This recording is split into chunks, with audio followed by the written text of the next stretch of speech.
Saudari-saudaraku yang terkasih, dalam perjumpaan kita yang terakhir, kita mulai mencoba memahami dan merenungkan Injil Lukas, bab 4 ayat 16 sampai 30. Kita mulai dengan pertanyaan ini. Di dalam teks yang kita punya, terbitan Alkitab ini, bagian ini, perikope ini diberi judul Yesus ditolak di Nazaret. Pertanyaannya, apakah kita merasa cukup dengan judul ini? Atau kita bisa bertanya, mungkinkah judul itu bukan termasuk kitab suci ya? Mungkinkah judul itu diganti dengan sesuatu yang nanti dapat kita simpulkan dari hasil perenungan kita? Pertanyaannya, mengapa pertanyaan seperti itu bisa muncul? Usul seperti itu, pikiran seperti itu bisa muncul. Ada beberapa alasan. Yang pertama, judul atau peristiwa Yesus ditolak di Nazaret oleh Lukas ini ditempatkan pada awal penampilan pertama Yesus. Sementara di dalam Injil Matius dan Markus, peristiwa Yesus ditolak di Nazaret itu ditempatkan di tengah-tengah. Di dalam Injil Markus ada pada bab 6, di dalam Injil Matius ada pada bab 13. Maka pertanyaan kritis tentu saja, mengapa Lukas menempatkan peristiwa ini pada awal? Kita ingat ketika kita mempelajari faham-faham dasar kitab suci, penginjil adalah seorang pengarang yang mempunyai maksud tertentu dengan kata-katanya, dengan susunan Injilnya. Maka kita bisa bertanya, mengapa Lukas menempatkan peristiwa ini di depan? Alasan yang pertama. Alasan yang kedua, Lukas itu juga menulis kisah para rasul. Dan salah satu tokoh utama di dalam kisah para rasul adalah Paulus.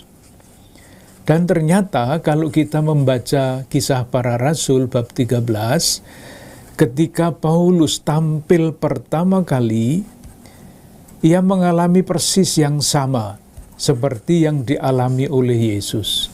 Jadi Yesus diterima dan kemudian langsung ditolak. Itu Injil. Di dalam kisah para rasul, di dalam kisah para rasul, Paulus dipuji-puji karena hebat, tetapi dalam waktu singkat dia juga ditolak. Maka kita bertanya, mengapa Lukas menyejajarkan tokoh Yesus di dalam Injil dan tokoh Paulus di dalam kisah para rasul? Mungkinkah dia mempunyai sesuatu yang ingin disampaikan? Alasan yang kedua. Alasan yang ketiga, ini salah satu kunci untuk mengambil kesimpulan nanti. Ini Yesus tampil baru pertama kali. Dan penampilan pertama digambarkan, diceritakan sebagai penampilan yang gagal. Silahkan membayangkan kalau seorang tokoh yang ingin menyampaikan pesan-pesan penting, penampilan pertama pasti disiapkan dengan sungguh-sungguh supaya mengesankan, memberikan kesan kepada orang-orang yang mendengar. Kalau orang-orang yang mendengar itu gembira, bahagia, memuji, lalu perjalanan berikutnya mungkin akan menjadi lebih mudah. Ini Yesus tampil pertama kali, tetapi oleh Lukas diceritakan sebagai penampilan pertama yang gagal. Maka pertanyaannya, mungkinkah kisah ini kita beri judul lain sesudah nanti kita mencoba untuk memahami, merenungkan berbagai macam hal di dalam kisah ini? Itu yang sudah kita bicarakan pada perjumpaan yang lalu. Nanti silahkan membaca sendiri kisahnya. Saya tunjukkan beberapa hal yang boleh kita anggap penting. Ada beberapa hal. Yang pertama, yang paling mudah dulu. Artinya yang paling mudah untuk diamati. Kita semua melihat bahwa ayat 18, bab 4, ayat 18 dan 19, ini adalah kutipan dari kitab Nabi Yesaya, bab 61, ayat 1 sampai 2. Itu kutipan. Nah, kalau kita perhatikan, kita bandingkan yang asli, yang dikutip dengan kutipan, itu sekurang-kurangnya ada satu hal yang berbeda. Nanti dicek di dalam kitab Nabi Yesaya bab 61 ayat 1 sampai 2, kalimat terakhir dari kutipan itu adalah hari pembalasan Allah kita. Hari pembalasan Allah kita. Itu tidak dikutip di dalam teks ini.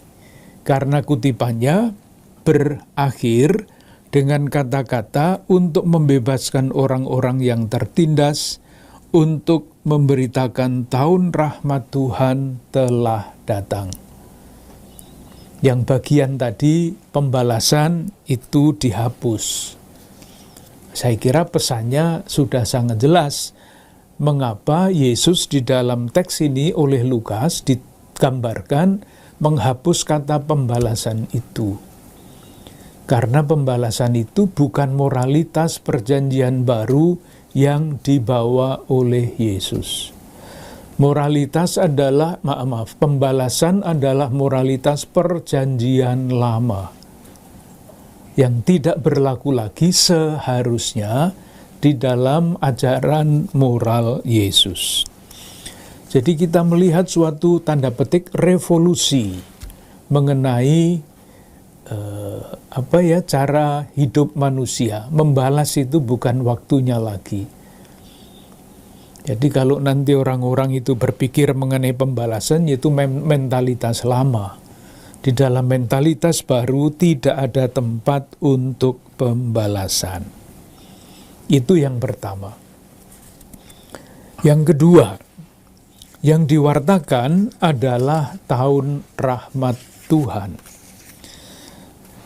Mungkin kita agak sedikit lebih panjang mendalami arti kata ini, tahun rahmat Tuhan. Kalau kita membandingkan pewartaan Yesus yang pertama di dalam Injil Markus dan Matius, istilah yang dipakai itu berbeda. Kita ambil misalnya Markus bab 1 ayat 14. Sesudah Yohanes ditangkap, datanglah Yesus ke Galilea memberitakan Injil Allah, katanya, waktunya telah genap, kerajaan Allah sudah dekat. Markus menggunakan kata kerajaan Allah dengan segala macam kemungkinan artinya. Demikian juga di dalam Injil Matius bab 4 ayat 17. Kita cek Matius bab 4 ayat 17. Yesus memberitakan, bertobatlah sebab kerajaan surga sudah dekat. Markus menggunakan kata Allah, Matius menggunakan kata surga. Kenapa? Kita ingat jemaat Matius adalah jemaat Yahudi, mengucapkan nama Allah tanpa perlu itu tidak boleh. Maka kata Allah diganti dengan surga. Artinya sama. Hanya yang sangat berbeda adalah Lukas. dia tidak menggunakan, entah mengikuti Markus, entah sama dengan Matius, tetapi menggunakan kata tahun rahmat Tuhan. Maka kita cari apa artinya tahun rahmat Tuhan itu. Sejarahnya panjang. Maka saya mencoba pelan-pelan dan menyampaikan yang pokok-pokok saja, yang tidak pokok nanti malah membingungkan. Tadi saya katakan sejarahnya panjang. Mulai dengan peristiwa Paskah yang pertama. Ketika Allah menyuruh Musa untuk membawa umatnya keluar dari perbudakan Mesir, masuk menuju tanah terjanji. Suatu perjalanan yang sangat panjang. Kita ingat ketika mereka tiba di Gunung Sinai, Tuhan memberikan apa? Tuhan memberikan 10 perintah Allah.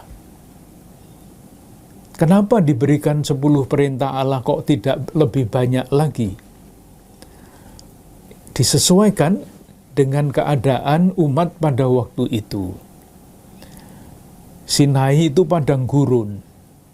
Masyarakat waktu itu, umat Allah Perjanjian Lama, masih terdiri dari suku-suku yang bermacam-macam. Jangan dibayangkan satu suku, lalu semuanya sejak awal rukun, jangan dibayangkan seperti itu. Sama dengan sekarang, suku-suku banyak sekali mempunyai alasan untuk tidak rukun. Nah, untuk mempersatukan suku-suku yang baru saja keluar dari tanah perbudakan, diberilah yang namanya 10 perintah Allah untuk mengikat mereka. Sederhana, jumlahnya 10, tapi pada tahap itu cukup untuk membangun kebersamaan di antara ke-12 suku Israel. Harapannya, supaya dengan menepati, mentaati hukum itu, 10 perintah Allah itu, mereka menjadi satu umat yang satu dan hidup bersaudara dalam damai dan sejahtera. 10 perintah cukup pada waktu itu. Langkah berikutnya, ketika mereka sesudah mengembara 40 tahun di padang gurun, mereka mulai masuk ke tanah terjanji. Mereka tidak lagi hidup di padang gurun, tetapi hidup menetap. Kalau di padang gurun kan berpindah-pindah.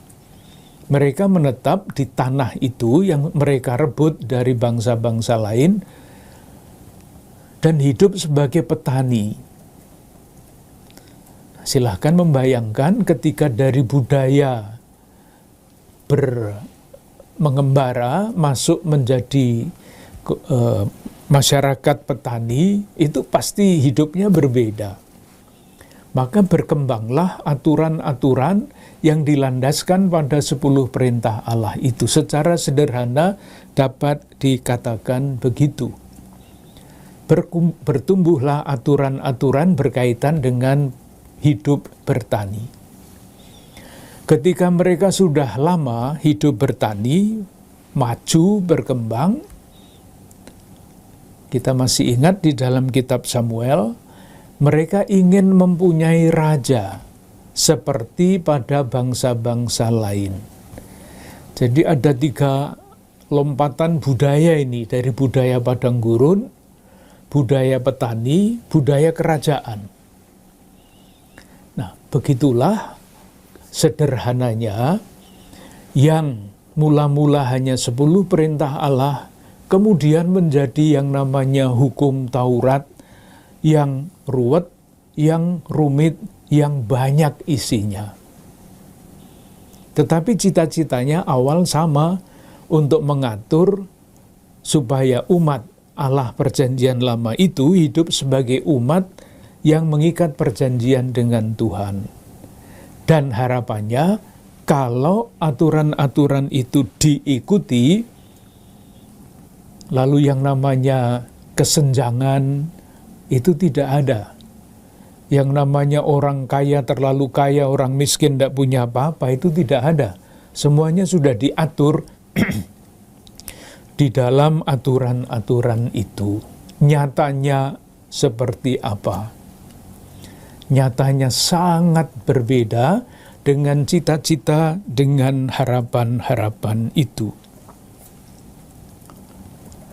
Kalau kita membaca kitab Kedua Raja, referen yang terus diulang-ulang untuk menggambarkan raja, itu kebanyakan, tidak semua, ada satu dua yang berbeda. Rumusannya adalah raja itu hidup menempuh jalan yang jahat dan tidak menepati ketentuan-ketentuan Tuhan. Rumusannya referen seperti itu. Sehingga kalau misalnya kita membaca kitab Nabi Amos, kritiknya sangat keras terhadap kerajaan itu, terhadap penguasa. Sebetulnya biasa di dalam keadaan sekarang juga sama, hidup sebagai masyarakat yang sudah diatur dengan Pancasila, keadilan sosial bagi seluruh rakyat Indonesia, nyatanya kan tidak seindah seperti rumusan. Itulah yang terjadi juga di dalam lingkungan umat perjanjian lama. Meskipun semuanya ingin dijanjikan damai sejahtera itu tidak menjadi kenyataan. Akibatnya apa? Nah, salah satunya adalah misalnya begini. Ada orang yang miskin, berhutang kepada tuan yang lebih kaya. Kan berhutang harus mengembalikan hutang. Kalau dia tidak bisa membayar hutang, maka dia dijadikan budak oleh orang yang kaya itu. Misalnya seperti itu, ia tidak merdeka lagi. Atau ketika orang mempunyai tanah, lalu tanah itu digadaikan untuk mendapat uang, tetapi pada waktu harus mengembalikan uang, dia tidak punya, tanah itu diambil oleh tuan yang mempunyai uang itu. Sehingga di dalam masyarakat yang ideal, yang seharusnya menjadi umat Allah yang damai dan sejahtera, kenyataannya tidak seperti itu. Ada banyak budak, ada banyak eksploitasi, ada banyak perampasan dan sebagainya. Itu realitasnya. Nah, yang namanya tahun rahmat Tuhan itu diadakan setiap 50 tahun untuk mencegah terus berkembangnya kesenjangan seperti itu. Aturannya ada di mana? Aturannya ada pada kitab Imamat bab 25. Ini yang namanya tahun Sabat dan tahun Yobel. Tahun Sabat itu 7 tahun sekali diadakan, namanya Sabat. Tahun Yobel itu 7 kali 7 tambah 1.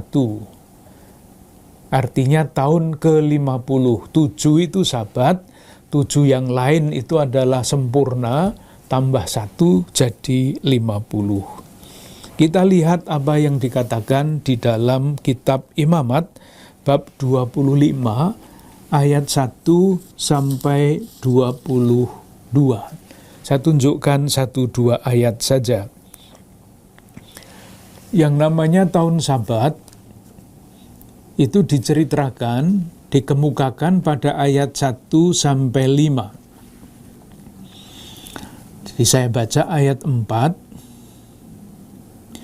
Tetapi pada tahun yang ke-7, haruslah ada bagi tanah itu suatu Sabat, masa perhentian penuh, suatu Sabat bagi Tuhan.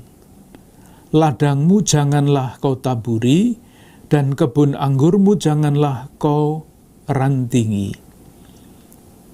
Dan apa yang tumbuh sendiri dari penuaianmu itu, janganlah kau tuai, dan buah anggur dari pokok anggurmu yang tidak dirantingi, janganlah kau petik. Tahun itu harus menjadi tahun perhentian penuh bagi tanah itu. Maksudnya, tanah pun mempunyai kewajiban untuk dibebaskan dari beban-beban yang biasa. Tanahnya tidak boleh ditanami. Ya, sekarang kan ceritanya mudah dijelaskan. Kalau tanah itu ditanami terus, ya lama-kelamaan bontot. Tidak subur lagi, maka tanah perlu istirahat. Nah, dulu dirumuskan dengan tahun Sabat untuk tanah, supaya tanahnya mempunyai kesempatan untuk mengembalikan kesuburan. Mengenai tahun Yobel, ayat 8 sampai 13. Saya baca ayat 10. Kamu harus menguduskan tahun yang ke-50 dan memaklumkan kebebasan di negeri itu bagi segenap penduduknya. Itu harus menjadi tahun Yobel bagimu, dan kamu harus masing-masing pulang ke tanah miliknya dan kepada kaumnya. Maksudnya masing-masing pulang ke tanah miliknya, yaitu tadi tanah yang dirampas oleh Tuhan, itu mesti dikembalikan kepada pemilik awal. Atau yang kedua, dan kepada kaumnya. Di orang yang sudah dijadikan budak oleh kelompok lain, mesti kembali kepada keluarganya, menjadi orang yang merdeka kembali. Dengan demikian, zaman itu mulai baru. Ketika zaman berjalan selama 50 tahun, terjadi macam-macam hal yang tidak bagus. Buahnya juga tidak bagus, akibatnya tidak baik. Maka supaya tidak keterusan, kebablasan tidak baiknya itu sampai tidak bisa diperbaiki lagi, setiap 50 tahun harus ada awal baru. Itulah yang namanya tahun Sabat. Yesus mewartakan tahun Sabat yang seperti ini. Jadi rumusannya kan tadi jelas ya, pembebasan bagi para tawanan dan sebagainya. Lukas bab 4 ayat 16 sampai 30. Jelas sekali menyampaikan kabar baik kepada orang-orang miskin, memberikan pembebasan kepada orang tawanan, dan sebagainya. Memulai sesuatu yang baru. Nah, tahun Sabat ini di dalam sejarah gereja sekarang masih terus dirayakan setiap 25 tahun sekali. Tahun depan itu gereja Katolik merayakan tahun suci biasa, karena ada yang luar biasa. Yang luar biasa itu kita rayakan tahun 2016, tahun suci kerahiman ilahi. Nanti tahun depan rumusannya adalah tahun suci dengan judul tema kita adalah peziarah pengharapan. Terjemahnya dalam bahasa Indonesia agak sulit. Kalau di dalam bahasa asing, misalnya bahasa Inggris, Pilgrims of Hope. Jadi kita peziarah yang penuh pengharapan. Atau peziarah yang ingin mewartakan pengharapan. Nanti kita tunggu apa yang akan disampaikan oleh Bapak Suci untuk menyambut tahun suci biasa 2025. Sekarang sudah disiapkan, Paus menetapkan tahun ini dengan tema Tahun Doa. Kemarin saya ditanya oleh seorang wartawan dari Kota Vatikan, bagaimana umat Katolik di Indonesia menyambut tawaran Bapak Suci menjadikan tahun ini tahun doa. Saya jawabnya mungkin agak mengecewakan wartawan itu. Karena saya mengatakan begini, tawaran dari Vatikan itu selalu bagus. Hanya, ya itulah, di Indonesia ini setiap tahun sudah ada tema pastoral yang ditawarkan oleh Konferensi Wali Gereja Indonesia. Di Keuskupan Agung Jakarta sendiri kita mempunyai tema 5 tahun. Dan tahun ini temanya adalah solidaritas dan subsidiaritas untuk kebaikan bersama. Tawaran Bapa Suci untuk menjadikan tahun ini tahun doa diselaraskan dengan tema-tema itu. Dan saya dengan bangga mengatakan begini, orang Indonesia itu sudah tidak usah pakai tahun berdoa, sudah berdoa terus. Ada doa waktu Advent, waktu puasa, bulan kitab suci, bulan liturgi itu doa terus. Rosario di lingkungan, macam-macam doa arwah. Tidak usah pakai tahun doa, doanya sudah terus-menerus. Tentu dengan catatan katekese doa itu masih terus perlu dilakukan, karena macam-macam doa itu harus disadari oleh kita semua. Doa itu bukan hanya doa permohonan misalnya, tapi ada doa syukur, ada doa pujian, ada doa liturgi harian, dan yang terakhir istilahnya agak membingungkan itu, doa mohon kegelisahan. Macam-macam doa itu mesti kita sadari, kita pelajari bersama-sama. Itu selingan. Tahun Rahmat Tuhan itu sekarang menjadi tahun suci di dalam gereja Katolik. Yang berikutnya, jadi kita melihat dulu unsur-unsurnya, baru nanti pada akhirnya kita ambil kesimpulan. Khotbah Yesus itu sangat pendek. Bagus untuk ditiru oleh kita-kita yang biasanya khotbah itu. Karena khotbahnya itu hanya satu kalimat, ayat 21. Lalu ia mulai mengajar mereka, katanya, pada hari ini genaplah nas ini sewaktu kamu mendengarnya. Sudah, khotbahnya sependek itu. Nah, apa yang mau kita perhatikan secara khusus pada kalimat ini? Rumusannya pendek, tetapi kalau direnungkan itu bisa panjang lebar sampai kemana-mana. Kita coba lihat, sudah beberapa kali juga saya sampaikan, Lukas di dalam Injilnya itu suka, senang menggunakan kata hari ini. Tidak kebetulan, tetapi sengaja dipilih kata itu dan dimasukkan di dalam berbagai macam kisah yang tidak ada di dalam Injil-Injil yang lain. Jadi khas Lukas. Misalnya, kita lihat yang pasti kita hafal, bagaimana Lukas pada bab 2 ayat 11 menyatakan kelahiran Yesus. Saya baca bab 2 ayat 11, hari ini telah lahir bagimu Juru Selamat, yaitu Kristus Tuhan di kota Daud. Di misalnya kita bertanya, Yesus itu lahirnya kapan? Yang pendapat umum kan mengatakan tanggal 25 Desember. Tetapi kalau seorang murid mengatakan bukan 25 Desember, tetapi lahirnya hari ini, mungkin guru agamanya mengatakan salah. Lalu anak itu mengatakan ini, coba lihat Pak Guru, Bu Guru, Injil Lukas bab 2 ayat 11. Hari ini, sama seperti tanda kurung ya, ini sekedar selingan. Seorang anak ditanya, kalau kamu mau potong rambut, kamu pergi kemana?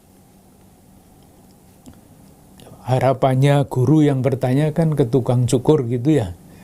Tetapi anak itu menjawab, saya tidak pergi kemana-mana. Lah, ayah yang mencukur saya, bapak saya.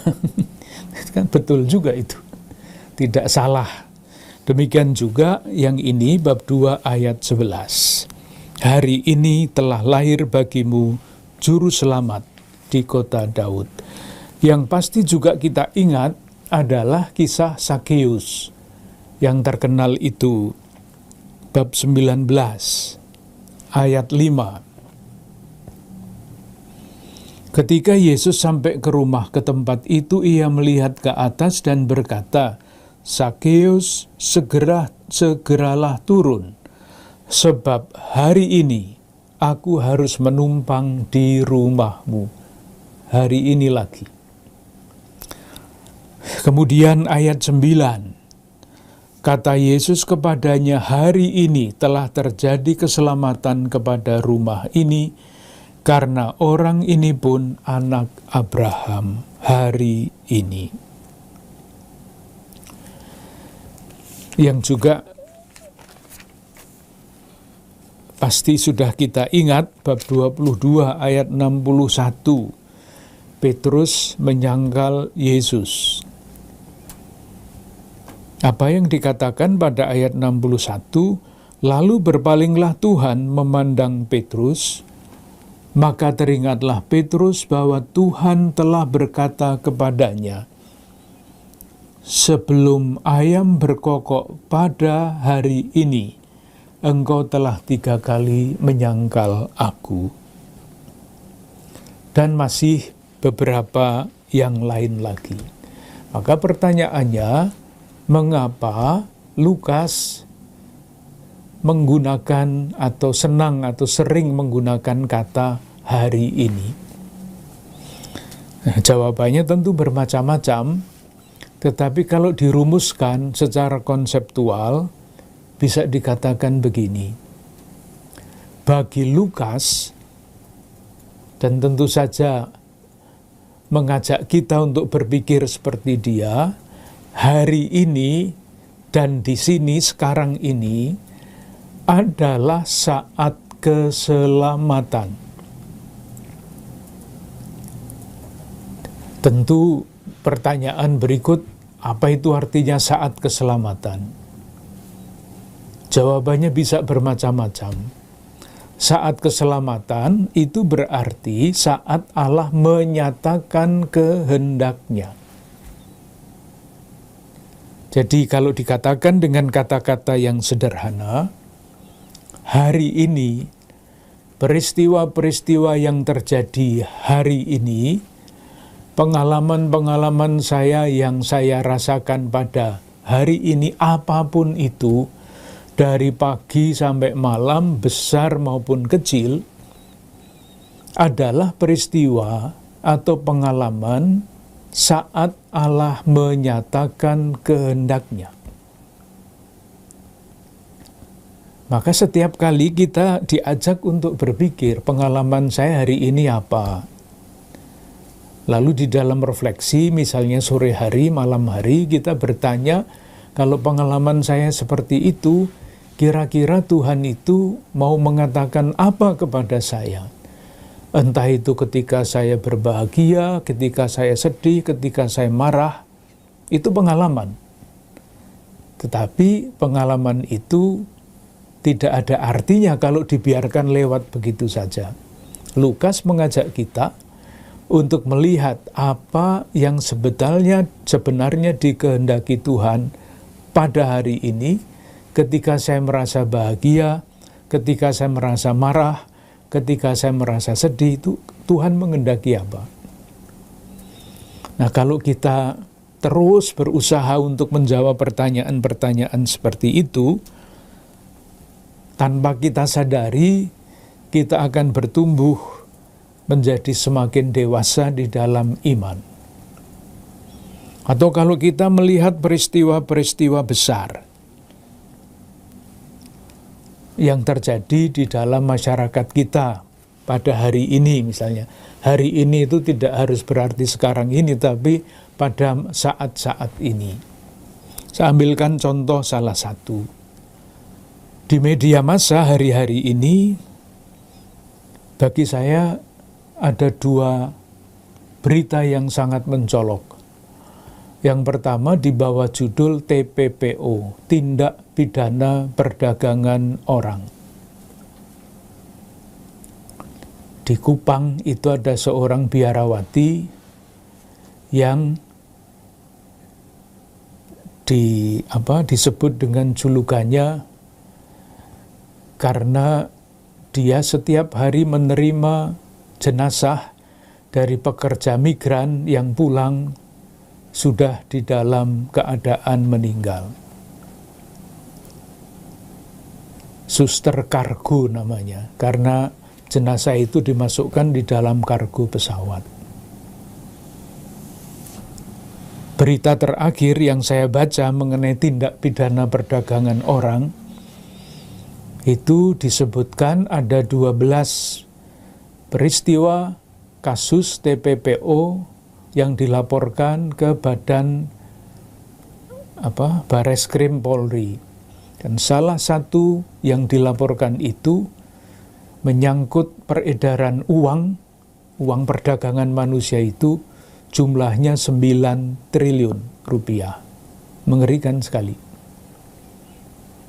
Maka pertanyaannya, ketika berita semacam ini, peristiwa seperti ini terjadi pada masyarakat kita, pertanyaannya Tuhan itu menghendaki apa dari laporan-laporan seperti itu? Muncullah misalnya yang namanya Tali Takum. Itu persekutuan atau kerjasama di antara para religius internasional untuk menanggapi tindak pidana perdagangan orang ini. Di Jakarta juga ada, hampir di seluruh Indonesia ada itu, Tali Takum. Asosiasi atau kerjasama tarekat religius untuk menanggapi itu. Berita kedua yang juga mencolok hari-hari ini, istilahnya mirip-mirip. Kalau tadi TPPO, ini TPPU, tindak pidana pencucian uang berkaitan dengan korupsi. Yang kita dengar di berita-berita itu, ini masalah korupsi yang menyangkut satu kasus ini, menyangkut uang yang jumlahnya 271 triliun rupiah. Maka pertanyaannya, ada peristiwa seperti ini, hari ini, maka pertanyaannya, Tuhan itu menghendaki apa dari kita di dalam konteks hari ini? Supaya hari ini sungguh-sungguh semakin nyata sebagai tahun rahmat Tuhan. Maka misalnya salah satu tanggapan di dalam gereja Katolik melawan korupsi. Ada nota pastoral dari Konferensi Wali Gereja Indonesia untuk mengajak seluruh umat Katolik, kalaupun yang lain-lain korupsi kita nggak ikut-ikutan lah. Itu kehendak Tuhan. Dan ketika kita misalnya di Keuskupan Agung Jakarta, sekarang kita berbicara mengenai solidaritas dan subsidiaritas demi kebaikan bersama, itu salah satu langkah untuk melawan korupsi itu. Bukan korupsi, tetapi solidaritas. Bukan keserakahan, tetapi berbagi. Ada banyak hal yang dapat kita petik dari kata hari ini. Hari ini adalah hari keselamatan. Dalam peristiwa dan pengalaman saya hari ini, atau peristiwa yang saya amati sehari-hari, lewat apapun, kita mesti bertanya, Tuhan menghendaki apa dari saya? Kalau itu pribadi saya, dari kita, bisa berarti keluarga, bisa berarti komunitas, tetapi juga bisa berarti gereja Katolik di Keuskupan A, atau gereja Katolik di Keuskupan B, atau gereja Katolik di Indonesia ini. Jadi kita bisa kemana-mana berdasarkan kata hari ini. Yang berikutnya adalah pengamatan ini. Perubahan yang sangat cepat dari sikap orang yang bersama-sama dengan Yesus. Kita baca bab 4 ayat 22a. Dan semua orang itu, jadi sesudah Yesus khotbah satu ayat itu, semua orang itu membenarkan dia. Dan mereka heran akan kata-kata yang indah yang diucapkannya. Berhenti sampai di situ. Ayat 22b, frase selanjutnya, mengatakan yang sudah langsung berlawanan. Lalu kata mereka, bukankah ia ini anak Yusuf? Jadi sudah tidak heran lagi, ini kan hanya anaknya Yusuf, kok bisa omong kayak gitu, itu dari mana? Maka pertanyaannya, bagaimana menjelaskan perubahan sikap yang sangat cepat ini? Kalau dari segi tafsir lo ya, salah satu jawabannya adalah ini. Salah satu, bukan satu-satunya. Rupa-rupanya Lukas di sini menggabungkan dua kisah yang berbeda. Yang di dalam Injil yang lain, Markus dan Matius, itu dipisah. Di dalam Injil Markus dan Matius, ketika Yesus dieluk-elukan, dikagumi, itu satu peristiwa. Ketika Yesus ditolak, itu peristiwa yang lain. Jadi dua peristiwa yang berbeda, tetapi oleh Lukas dijadikan satu. Pertanyaan berikutnya yang muncul, mengapa Lukas ini menjadikan satu dua peristiwa yang berbeda? Nah, ini tafsir lagi. Kita tidak tahu maksudnya Lukas. Lukas tidak pernah memberi pesan apa-apa. Tetapi kita bisa mengatakan begini, selain menjelaskan bahwa ini dua kisah, dua peristiwa yang berbeda yang dijadikan satu, kita bisa mengatakan, lihat sikap manusia yang tidak mempunyai komitmen besar. Karena apa? Karena kecewa. Ini bisa menjadi cerita sehari-hari, kecewa sedikit dengan pelayanan gereja yang tadinya aktif, tetapi mungkin tersentuh perasaannya, terluka perasaannya, tidak mau aktif lagi. Kira-kira seperti itu dalam hal sehari-hari. Tetapi ini tentu berkaitan dengan hal-hal yang sangat mendasar. Komitmen saya terhadap Yesus ternyata bisa sangat cepat berubah.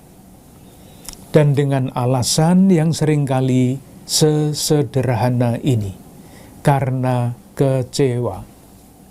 Kekecewaannya bisa bermacam-macam. Mestinya kan kekecewaan tidak harus mengubah sikap seseorang. Kalau begitu nanti sikapnya berubah-ubah terus, tidak pernah ada konsistensi di dalam sikap.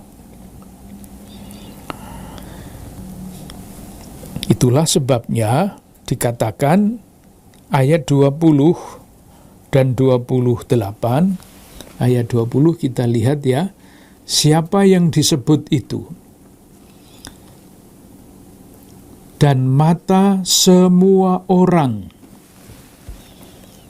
Jadi di dalam lingkaran Yesus itu ada, di sekitar Yesus itu ada beberapa lingkaran. Kita semua tahu akhirnya lingkaran yang paling inti itu 3. Petrus, Yakobus, Yohanes. Itu paling inti, kemana-mana diajak. Lingkaran berikutnya adalah ke-12. Rasul. Lingkaran berikutnya lagi yang disebut murid-muridnya. Nah, ini semua orang itu adalah lingkaran yang paling luar, yang memang ikatannya dengan Yesus itu masih sangat lemah. Sehingga kalau ada kekecewaan sedikit saja, lalu berubahlah sikap mereka. Tetapi kemudian ayat berikutnya, ayat 23 sampai 27, Yesus itu mengutip peristiwa-peristiwa perjanjian lama. 23. Maka berkatalah ia kepada mereka, tentu kamu akan mengatakan pepatah ini kepadaku, hai tabib, sembuhkanlah dirimu sendiri. Nah, ini kekecewaannya ada di sini, perbuatlah di sini juga, di tempat asalmu ini, segala yang kami dengar yang telah terjadi di Kapernaum. Ini kekecewaannya, akar kekecewaannya ada di sini. Mereka ingin supaya Yesus yang mereka kenal hebat itu membuat yang hebat-hebat juga di daerahnya. Yesus tidak mau. Dan tidak maunya apa? Alasannya perjanjian lama ini, ayat 34,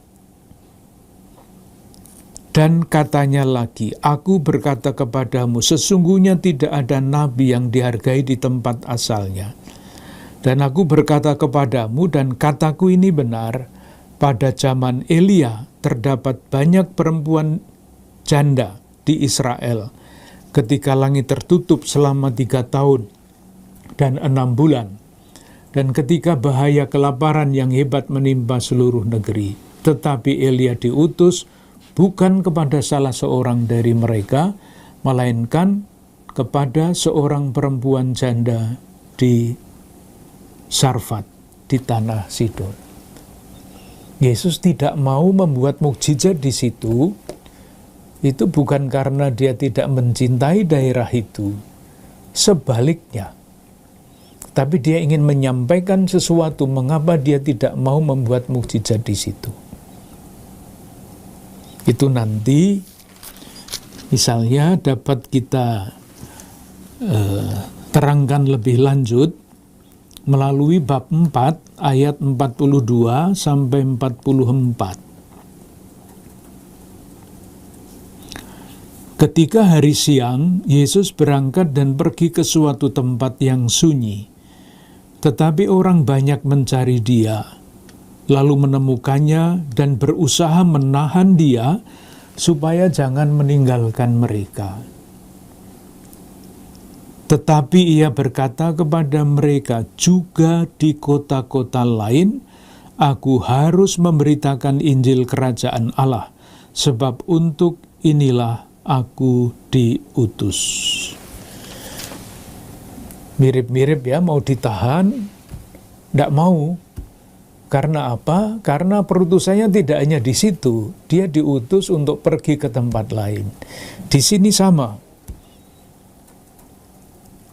Orang-orang sekampungnya ingin dia buat mukjizat di daerahnya. Yesus tidak mau. Karena apa?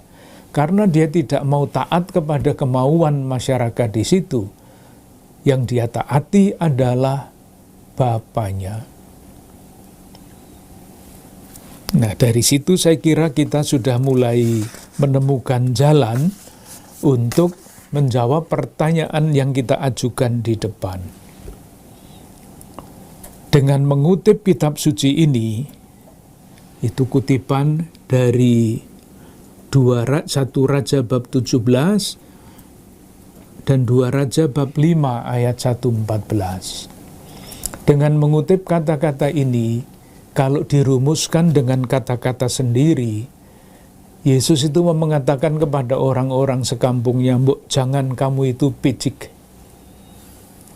Hanya pikir tentang kepentinganmu sendiri, eksklusif." Yesus mengajar mereka untuk membuka mata. Jangan hanya memikirkan kebaikannya sendiri. Ini lihat, dulu Nabi begitu, tidak memikirkan kelompoknya sendiri, tetapi memikirkan semua. Karena apa? Dalam hal ini Yesus sadar bahwa dia datang untuk menyelamatkan semua orang, bukan hanya orang-orang sekampungnya. Maka dia tidak mau membuat mukjizat itu. Dan reaksi mereka memang mengerikan. Sesudah mereka kecewa, terungkap pada ayat 24, pada ayat 29 dirumuskan dengan lebih dahsyat lagi. Ayat 28, mendengar itu sangat marahlah semua orang yang di rumah ibadat itu.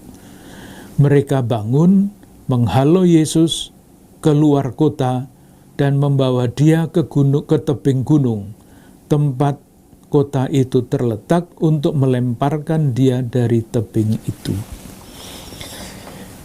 Silahkan memperhatikan dinamika dari reaksi kecewa itu.